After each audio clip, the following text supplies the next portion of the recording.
I'd like to welcome Dr. Benoit Bruneau with us today. He has been our keynote speaker at the BCVS conference. Absolutely exciting talk.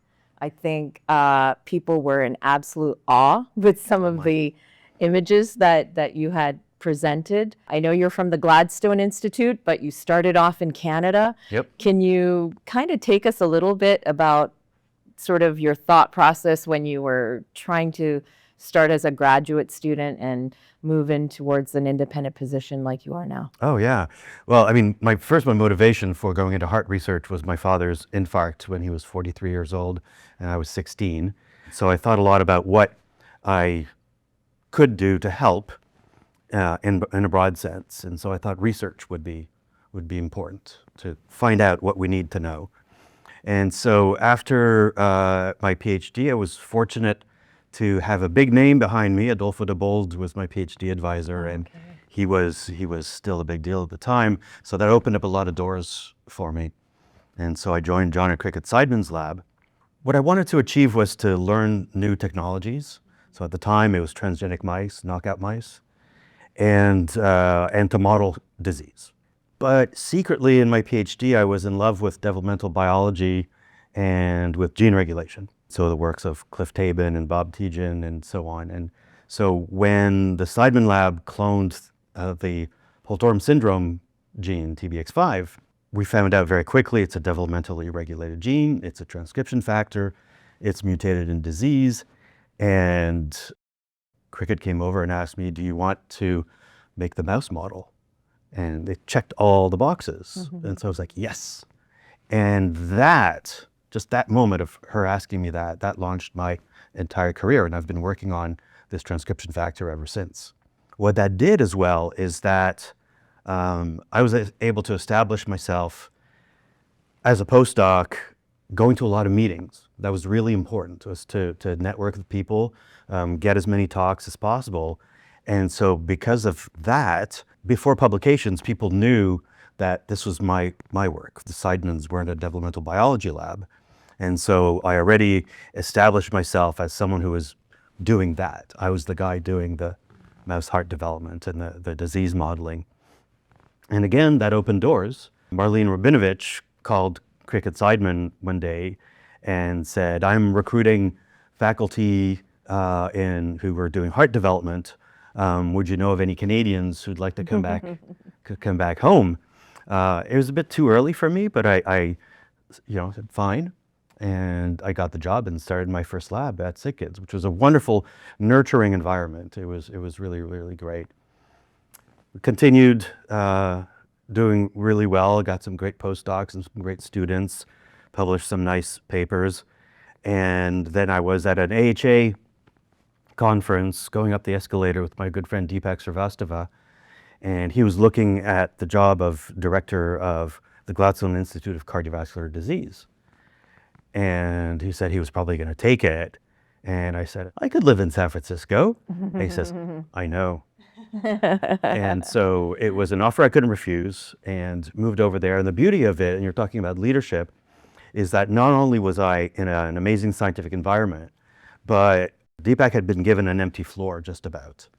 And so I knew that I'd be able to participate in filling that floor with new faculty.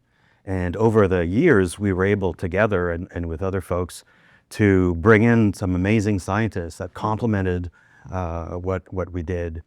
And I became associate director. And then when Deepak assumed the presidency of Gladstone, I became in charge. I became the director of the cardiovascular. We call them institutes, but it's like a department.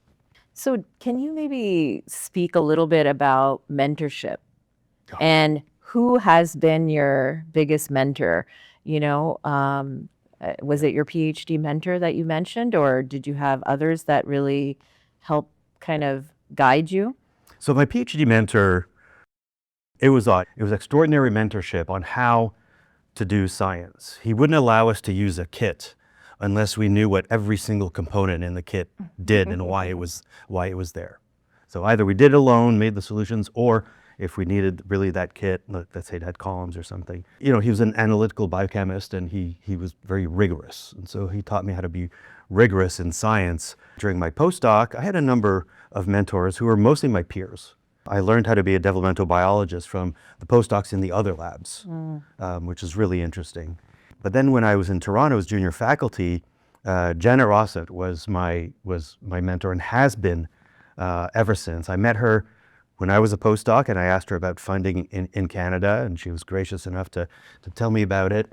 And then she was my official career mentor when I started as a junior PI, and then my boss when she was director of research at SickKids.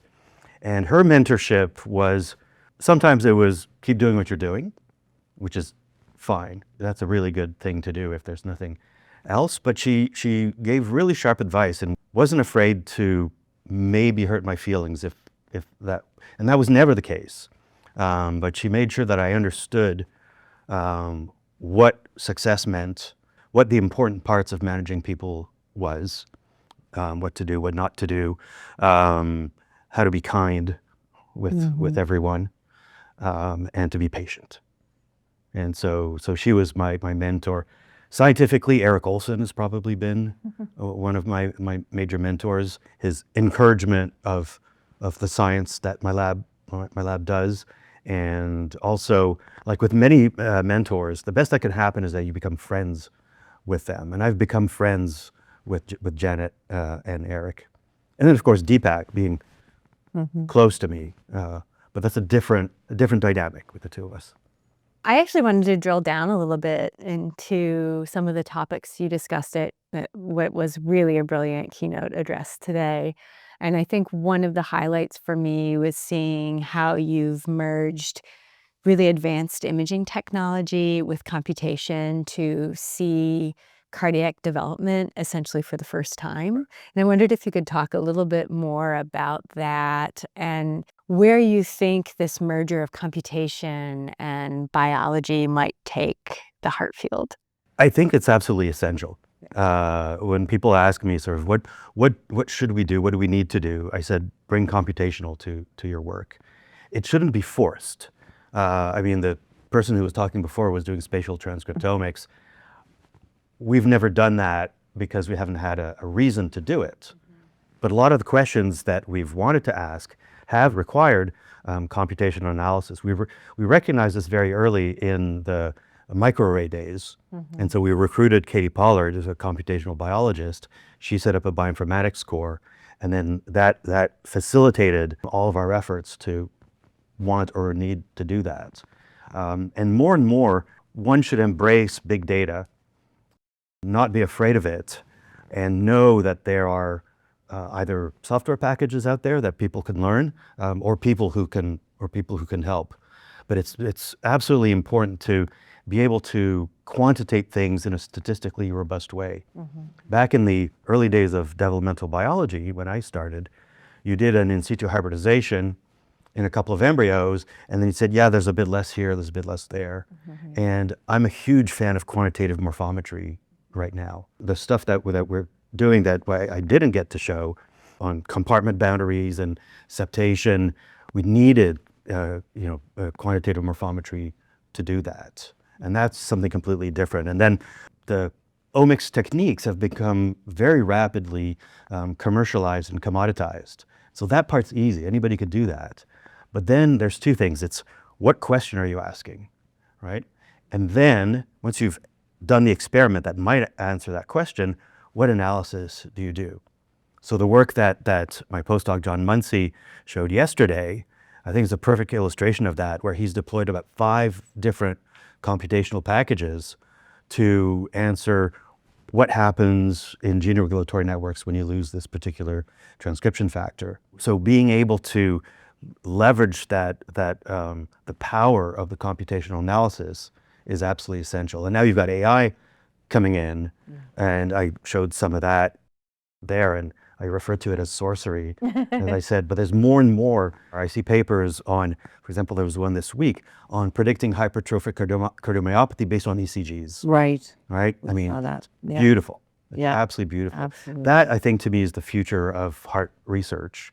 in terms of the clinical translational aspects of it. And then for us basic scientists, it opens up opportunities that if we know how to seize them, we can. But the computational part brings up a challenge for people who are mostly lab, bench based. Right. And so then at that point, one has to find a way to encourage the trainees to learn and teach themselves Right. things like R and Python, and then be able to themselves deploy without relying on a core. Okay, so we're going to have to throw you off a bit. Okay. If you were on a desert island, what 3 things would you bring? That's a tough one. I would bring a CD player. That's item number 1. Miles Davis Kind of Blue. And Radiohead OK Computer. Just music. No, a guitar. Excellent. Yeah. I'll stick with Miles Davis and a guitar. Okay. And I know, it's so wonderful that you've come to AHA. Can you tell us a little bit about your journey with AHA? I think people want to know, were you involved with AHA early on? What was your path? Yeah, so my first postdoc fellowship in 1996 was an AHA fellowship. And so I did that. Then I moved to Canada for 5 years. And then when I came back to the United States in 2006, my students and postdocs started getting AHA fellowships and studentships. Then I was awarded an AHA Established Investigator Award. And then continuing with postdoctoral fellowships, career development awards. I've had 2 postdocs who've had the career development awards that have been able to launch them to their independence. Right, that makes a huge difference for people who are on the job market looking for their true independent position. And then also I've been involved with the AHA for fundraising for 18 years. So at Gladstone, like at many places, we participate in the Heart Walk.